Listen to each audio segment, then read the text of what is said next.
আসসালামু আলাইকুম। প্রিয় দর্শক, অন্য মঞ্চে আলোচনায় আপনাদের সকলকে আমন্ত্রণ জানাচ্ছি।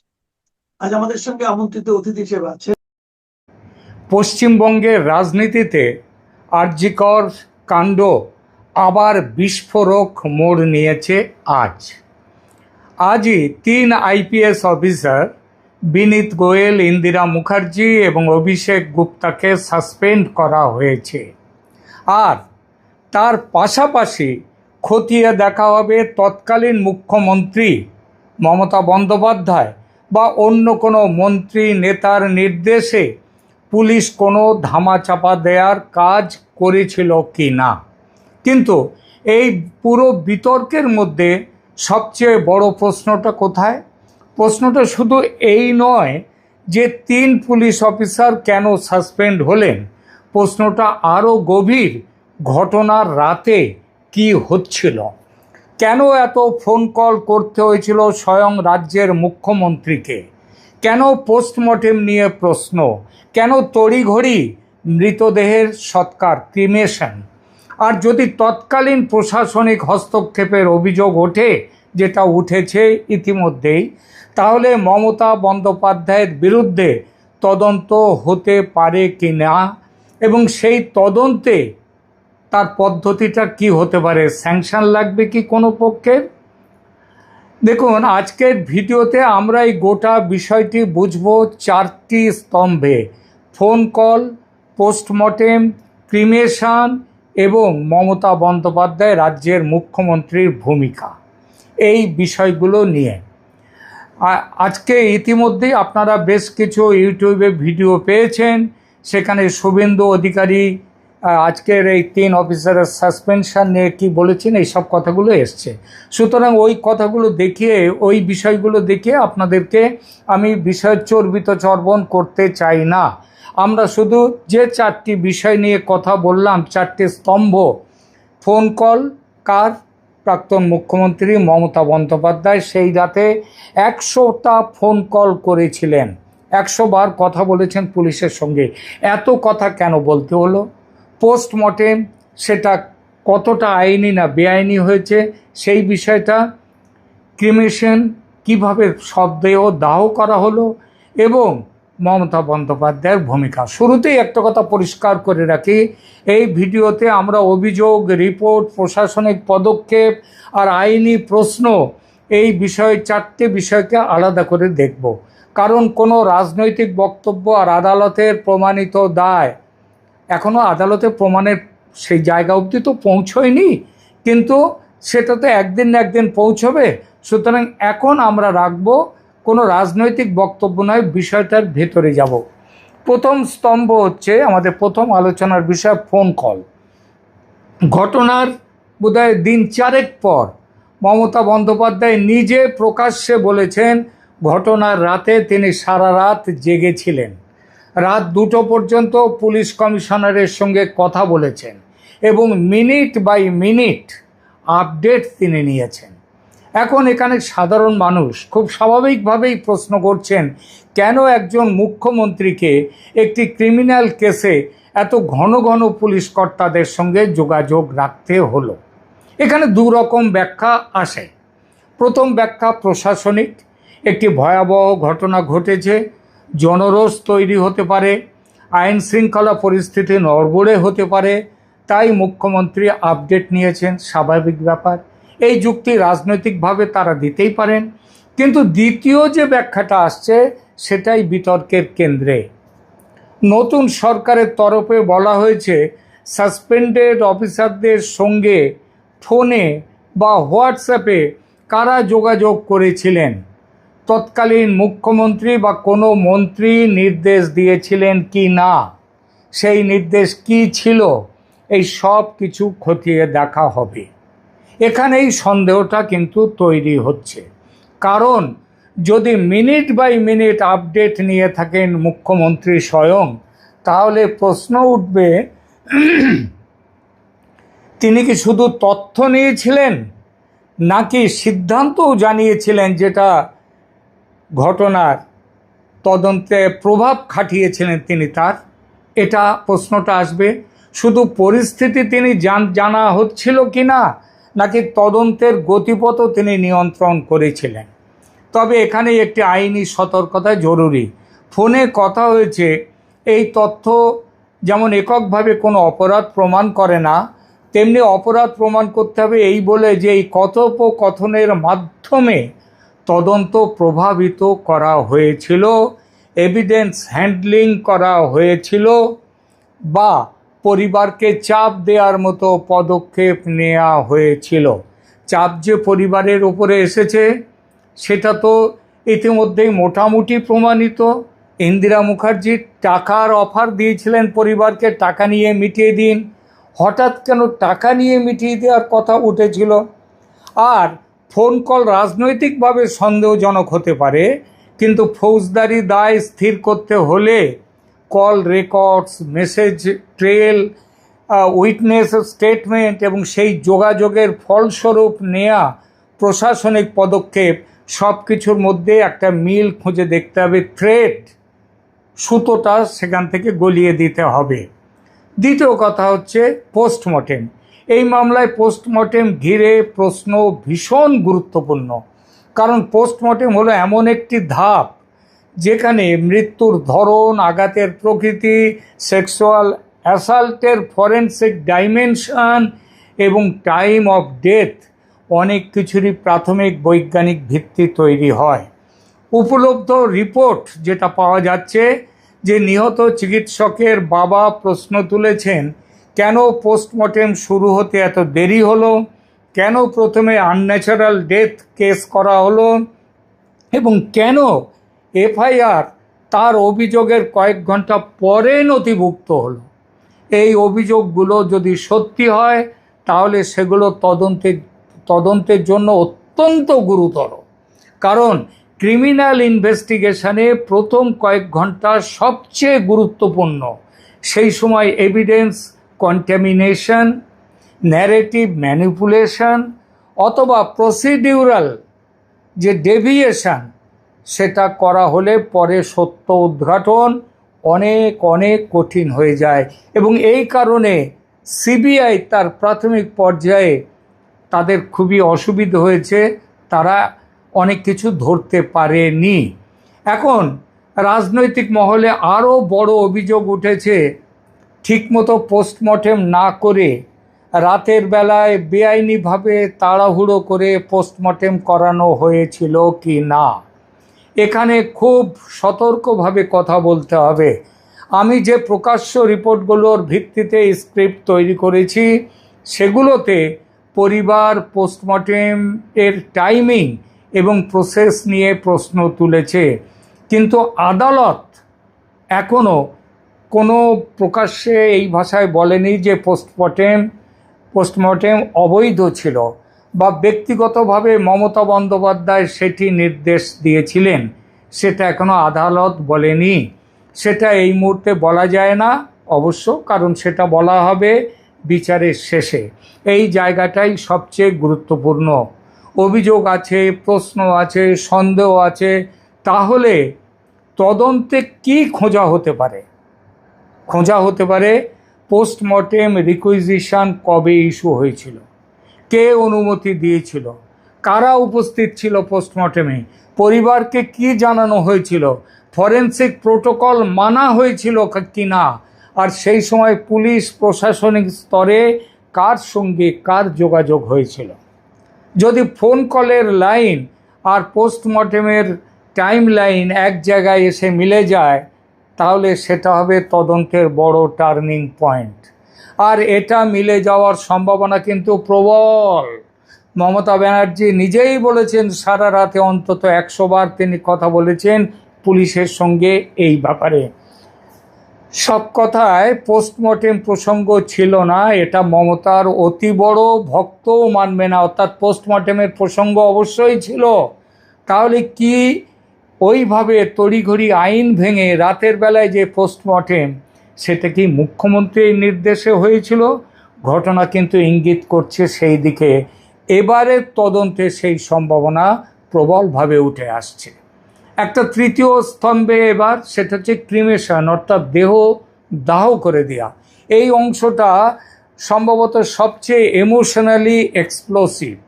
পরিবারের অভিযোগ, তারা দেহ সংরক্ষণ করতে চেয়েছিল, কিন্তু তাদের ওপর চাপ সৃষ্টি করে দ্রুত দাহের দিকে ঠেলে দেওয়া হয়েছে। নিহতের বাবা বলেছেন প্রচুর পুলিশ তাদের ঘিরে ফেলেছিল এবং সেই পরিস্থিতিতে দেহ করা হয়। শ্মশানে অন্য মৃতদেহগুলোর তাদের লাইন টপকে পুলিশ এবং তৃণমূল কংগ্রেস এক বিধায়ক এবং নেতাদের বিশেষ ব্যবস্থাপনায় দেহ দাহ করে ফেলা হয় দ্রুততার সঙ্গে, যেটাকে বলা যায় দ্রুততা শুধু নয়, অত্যন্ত দ্রুততার সঙ্গে। এত দ্রুততা কেন? যাতে দেহ পুড়িয়ে সব প্রমাণ লোপাট করা যায়, তার জন্য কি? আরও একটি গুরুত্বপূর্ণ রিপোর্টে বলা হয়েছে পরিবার নতুন করে আদালতের দ্বারস্থ হয়ে অভিযোগ করেছে যে এক প্রাক্তন তৃণমূল বিধায়ক সহ 3 জন দ্রুত সব দাহের ব্যবস্থা করেন।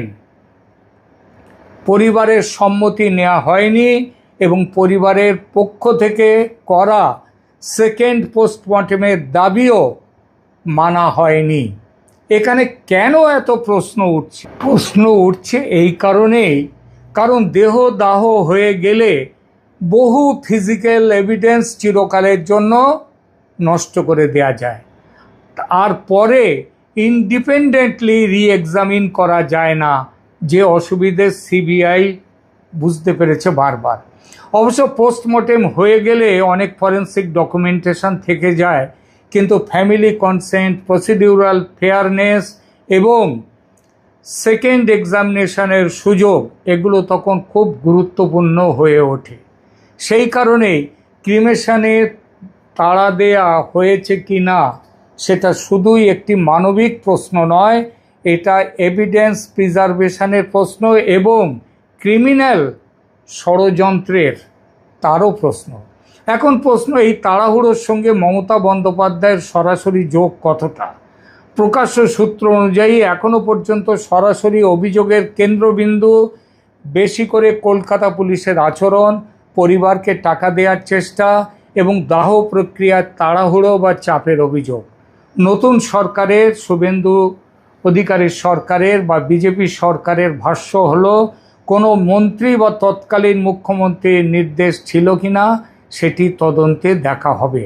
অর্থাৎ এখানেও একই কথা, ডাইরেক্ট প্রুফ এখনও প্রকাশ্যে নেই, সেটার জন্যই তদন্ত দরকার, কিন্তু ইনভেস্টিগেটিভ সাসপিশন তৈরি হয়েছে ভালো মতোই। আর তদন্তের জন্য সবচেয়ে জরুরি হবে এই চেন রিকনস্ট্রাকশন। হাসপাতাল থেকে মর্গ, মর্গ থেকে পোস্টমর্টেম, পোস্টমর্টেম থেকে বডি রিলিজ থেকে ক্রিমেটোরিয়াম, এই প্রতিটি ধাপে কে কখন কি নির্দেশ দিয়েছিল সেটা ওই রাতের 100 কল থেকেও অনেকটা এগিয়ে আসবে। আর আরও একটা জিনিস মনে রাখতে হবে, এখন কিন্তু মমতা ব্যানার্জির সরকার নেই, সুতরাং যে আইপিএস অফিসাররা তখন নিজেদের খুঁটি শক্ত করতে মমতা ব্যানার্জিকে খুশি করবার জন্য অন্যায় সমস্ত কাজ করেছিলেন, তারা এখন নিজেদের বাঁচার স্বার্থে কিন্তু বলবেন যে সেই রাতে মমতা ব্যানার্জি কি নির্দেশ দিয়েছিলেন, এবং সেগুলো তো কল রেকর্ডে চলে আসবে। যদি দেখা যায় প্রশাসনিক হায়ারার্কির উপরের স্তর থেকে প্রেশার এসেছে, তাহলে মামলার চরিত্রই যে বদলে যাবে এবার বলার অপেক্ষা রাখে না। এবার চতুর্থ এবং সবচেয়ে টেকনিক্যাল স্তম্ভ, তদন্তের আওতায় প্রাক্তন মুখ্যমন্ত্রীকে নিয়ে আসা। আরজিকর কাণ্ডে 3 আইপিএস অফিসারকে সাসপেন্ড করার পর বর্তমান মুখ্যমন্ত্রী শুভেন্দু অধিকারের বক্তব্য, যেখানে তিনি প্রাক্তন মুখ্যমন্ত্রী মমতা ব্যানার্জির ভূমিকা তদন্তের আওতায় আনার কথা বলেছেন, তা আইনি ও সাংবিধানিক দিক থেকে অত্যন্ত গুরুত্বপূর্ণ। ভারতীয় সংবিধান এবং দেশের ফৌজদারি আইন অনুযায়ী একজন প্রাক্তন মুখ্যমন্ত্রীর বিরুদ্ধে তদন্তের গ্রহণযোগ্যতা ও প্রক্রিয়াটি সহজ কথায় কীরকম বলছি, সাংবিধানিক অনাক্রম্যতা, যেটাকে বলা হয় কনস্টিটিউশনাল ইমিউনিটি, ভারতীয় সংবিধানের অনুচ্ছেদ 361 অনুযায়ী কেবল ভারতের রাষ্ট্রপতি এবং রাজ্যপালগণ তাদের পদে থাকাকালীন সময়ের ফৌজদারি মামলা বা গ্রেপ্তারি থেকে সম্পূর্ণ আইনি ইমিউনিটি পান। কিন্তু কোনো রাজ্যের মুখ্যমন্ত্রী তিনি বর্তমান বা প্রাক্তন যাই হন না কেন এই ধরনের কোনো ইমিউনিটি তিনি পান না। যেহেতু মমতা ব্যানার্জি বর্তমানে আর মুখ্যমন্ত্রী পদে নেই, তাই আইনগতভাবে তার বিরুদ্ধে যে কোনো ফৌজদারি বা প্রশাসনিক তদন্ত চালানো সম্পূর্ণ গ্রহণযোগ্য। সরকারি পদাধিকারী হিসেবে আইনি সুরক্ষা বা যেটাকে বলা হয় প্রায়র স্যাংশন, ঘটনার সময় মুখ্যমন্ত্রী থাকার পাশাপাশি তিনি ছিলেন রাজ্যের স্বরাষ্ট্র ও স্বাস্থ্য দপ্তরের দায়িত্বে। সরকারি দায়িত্ব পালন করার সময় কোনো বিষয়ের জন্য তদন্ত করতে গেলে কিছু বাধ্যবাধকতা থাকে, যেমন সেখানটায় তারা তাদের এই কাজটাকে তারা তাদের ডিউটির মধ্যে থেকে করতে হয়েছে কিনা সেটা দেখা হয়। কিন্তু অপরাধমূলক কাজ বনাম সরকারি কর্তব্য, এই যদি অভিযোগটি তার এই কর্তব্যের বাইরের কোনো অপরাধের, যেমন অপরাধমূলক ষড়যন্ত্র, প্রমাণ লোপাট বা প্রভাব খাটানো, যেগুলো আরজিকর মামলায় মমতা ব্যানার্জির বিরুদ্ধে উঠেছে, সেগুলোর সাথে যদি তিনি যুক্ত থাকেন, তবে তদন্তের প্রাথমিক পর্যায়ে বা তথ্য প্রমাণ খতিয়ে দেখার জন্য আইনি কোনো সুরক্ষা প্রাক্তন মুখ্যমন্ত্রীর নেই। তদন্তের ভিত্তি ও ডিজিটাল প্রমাণ সংগ্রহ করতে গেলে তাকে সেখানটায় তদন্তের আওতায় আনাই যাবে, সেখানে কোনো রকম নিষেধ নেই। তদন্তের মোড় ঘোরাতে বা অপরাধের পর তথ্য প্রমাণ লোপাট করতে উপর মহল থেকে আইপিএস অফিসারদের বেআইনি নির্দেশ দেওয়া হয়েছিল, এটা প্রমাণ করার জন্য তদন্তের আওতাভুক্ত মুখ্যমন্ত্রীকে করাই যায়। তার কল রেকর্ড ও চ্যাট খতিয়ে দেখা যায়। বর্তমান মুখ্যমন্ত্রী জানিয়েছেন যে, শুভেন্দু অধিকারী জানিয়েছেন যে অফিসারদের কল রেকর্ড ও হোয়াটসঅ্যাপ চ্যাট খতিয়ে দেখা হবে। আইনি প্রক্রিয়ায় কোনো অপরাধের সূত্র খুঁজতে বা ষড়যন্ত্রের জাল উন্মোচন করতে নির্দিষ্ট আইনি নিয়ম নীতি মেনে যে কোনো ব্যক্তির, তিনি প্রাক্তন মুখ্যমন্ত্রী হলেও, ডিজিটাল ফুটপ্রিন্ট পরীক্ষা করা সম্পূর্ণ বৈধ। সুতরাং আইনি দৃষ্টিকোণ থেকে প্রাক্তন মুখ্যমন্ত্রী মমতা ব্যানার্জির বিরুদ্ধে তদন্ত প্রক্রিয়া চালানো সম্পূর্ণ গ্রহণযোগ্য। কোনো জায়গা থেকে কোনো স্যাংশনের দরকার নেই। তবে এই তদন্তকে আদালতে নিয়ে যাওয়ার সময় টিকিয়ে রাখতে হলে আইপিএস অফিসারদের বিভাগীয় তদন্তের বয়ান, সুনির্দিষ্ট তথ্য প্রমাণ এবং প্রযোজ্য ক্ষেত্রে রাজ্যপালের কাছ থেকে প্রয়োজনীয় আইনি অনুমতি তখন নেওয়ার দরকার হতে পারে। মমতা বন্দ্যোপাধ্যায়ের অফিসিয়াল ডিউটিতে এক রাতে 100 বার পুলিশকে ফোন করা, এটা বিরল ঘটনা শুধু নয়, এই ঘটনাই মনে করিয়ে দিতে পারে, ইঙ্গিত দেয় যে পুরো ঘটনা প্রবাহে একটা ষড়যন্ত্রের সাথে যুক্ত ছিলেন মুখ্যমন্ত্রী মমতা বন্দ্যোপাধ্যায় স্বয়ং। এবং তাহলে এই মামলায় তাকে তদন্তের আওতায় তাকে নিয়ে আসা হবে। এখন প্রশ্ন হচ্ছে যে এই যে 4টি স্তম্ভ আলাদা আলাদা নয়, এগুলো একসঙ্গে মিলে একটা বড় প্রশ্ন তৈরি করে। আরজিকর কাণ্ড কি শুধু তদন্তে গাফিলতি, নাকি তার চেয়েও বড় কিছু হয়েছিল? কি সেই বড় কিছু? একটি সম্ভাবনা হলো সিস্টেমিক কোলাপস, আর একটা সম্ভাবনা কোঅর্ডিনেটেড কভার আপ, অর্থাৎ জিনিসটাকে ধামাচাপা দেয়া। এই দুইয়ের মধ্যে কোনটা সত্যি, আবার দুটো মিলেও সত্যি হতে পারে, সেটা নির্ভর করবে timeline reconstruction, digital communication trail, police file movement, forensic sequence এবং ফ্যামিলি টেস্টিমনি, যিনি নিহত তার ফ্যামিলি কি বলছে তাদের কথার উপরে। কারণ যদি প্রমাণ হয় প্রশাসনিক শীর্ষস্তর শুধু আপডেট নেয়নি, বরং প্রক্রিয়াকে প্রভাবিত করেছে, তাড়াতাড়ি পোস্টমর্টেম করেছে ওই রাত্রেই জলদি তাদেরকে না জানিয়ে গিয়ে পুড়িয়ে দেয়া, এই সব কিছু এর সম্ভাবনা ভীষণ রকমের প্রবল। তাহলে এই কেস আর শুধুই এক ভয়াবহ অপরাধের মামলা থাকবে না, এটি হয়ে উঠবে রাষ্ট্রীয় ক্ষমতা, পুলিশি ভূমিকা, বিচার প্রক্রিয়া ধামাচাপা দেওয়ার জন্য একটি রাজ্যের মুখ্যমন্ত্রী তার নিজের যুক্ত হয়ে থাকার ঘটনা। আর যদি তা প্রমাণ হয় মানে তদন্তে প্রাথমিকভাবে, তাহলে মমতাকে বলা যায় মমতার চারপাশে বিপদের জাল ক্রমশ তাকে আরও জড়িয়ে ধরতে চলেছে। আর.জি. কর তাকে এমন বিপদে ফেলতে পারে যা তার দুঃস্বপ্নেও তিনি ভাবতে পারেননি কখনো। প্রিয় দর্শক, আপনারা কমেন্ট করে জানান আপনাদের বক্তব্য, সেই সঙ্গে চ্যানেল সাবস্ক্রাইব করে পাশে থাকুন। দেখা হবে পরের এপিসোডে। ধন্যবাদ।